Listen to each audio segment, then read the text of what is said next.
Tervist! Sul on äkki idee, mis tundub lihtsalt geniaalne, aga sa pole päris kindel, kust otsast seda hindama hakata. Uskuge mind, me kõik oleme seal olnud. Täna vaatamegi ühte ülimalt võimsat meetodit, mis aitab sul, ja just sul, oma äriidee pulkadeks lahti võtta ja põhjalikult läbi analüüsida.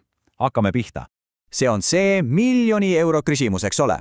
See tunne, kui peas keerleb midagi, mis võiks olla potentsiaalselt suur, aga samal ajal närib see väike kahtluse uus. Kas see on päriselt ka elujõuline? Kas ma olen ikka absoluutselt kõigile riskidele mõelnud? Just nendele küsimustele aitabki vastata üks väga struktureeritud ja tegelikult päris lahe lähenemine. Meie tänane teekond on selge ja lihtne. Kõigepealt teeme kiirelt selgeks, mis see meetod endast kujutab, siis käime kõik 6 mõttemütsi paari kaupa läbi, kasutades ühte praktilist näidet ja lõpuks, mis kõige olulisem, anname sulle tööriistad, et sa saaksid seda kõike omaenda ideede peale rakendada. Loogiline, eks?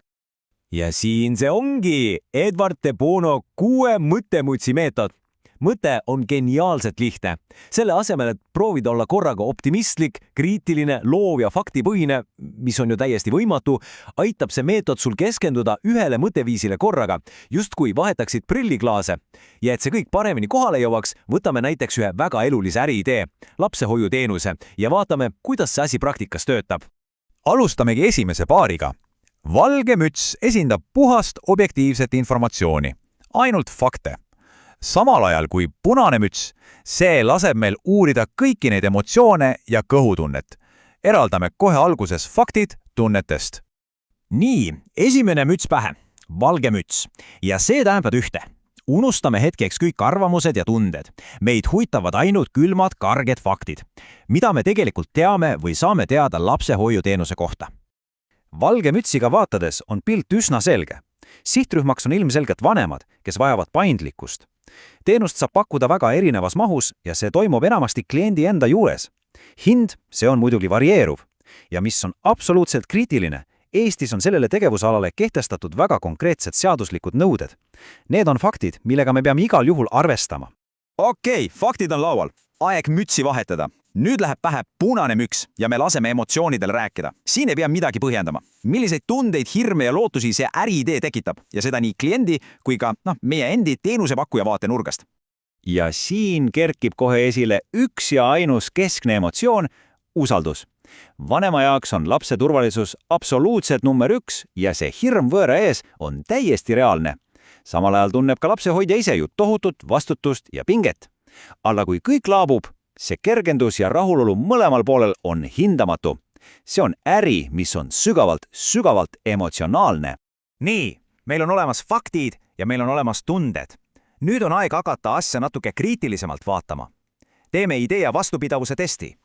Must müts aitab meil leida üles kõik nõrged kohad ja kollane müts näitab, miks see idee sellest hoolimata tegelikult särab.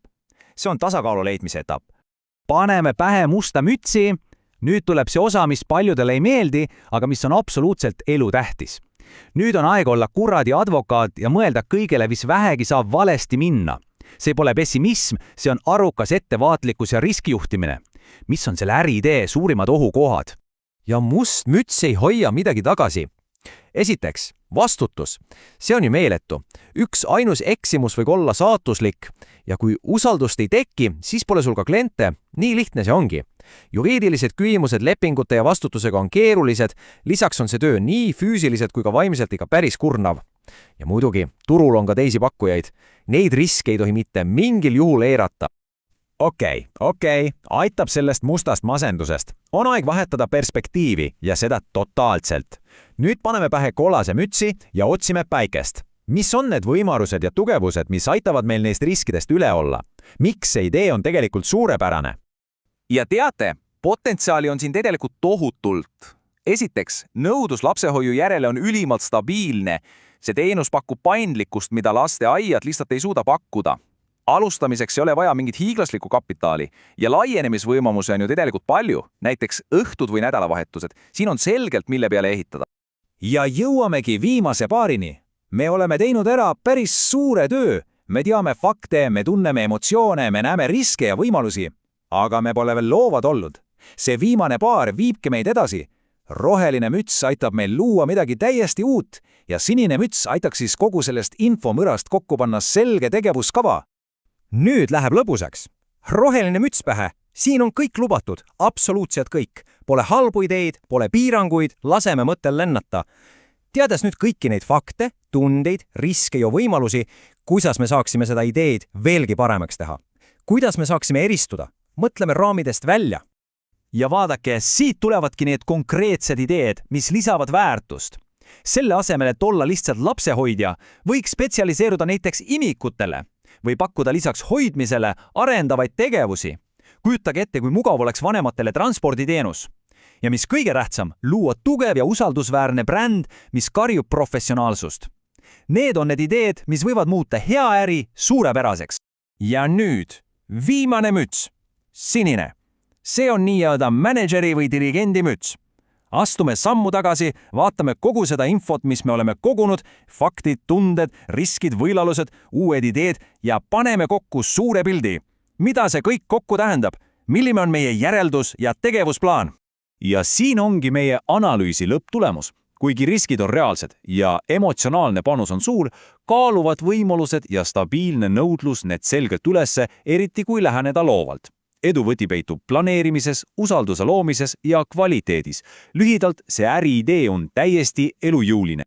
Nii, me käisime nüüd koos läbi ühe näidisidee, eks? Aga selle meetodi tõeline maagia ei peitu selles näites. See peitub selles, mida sina saad sellega oma idee jaoks ära teha.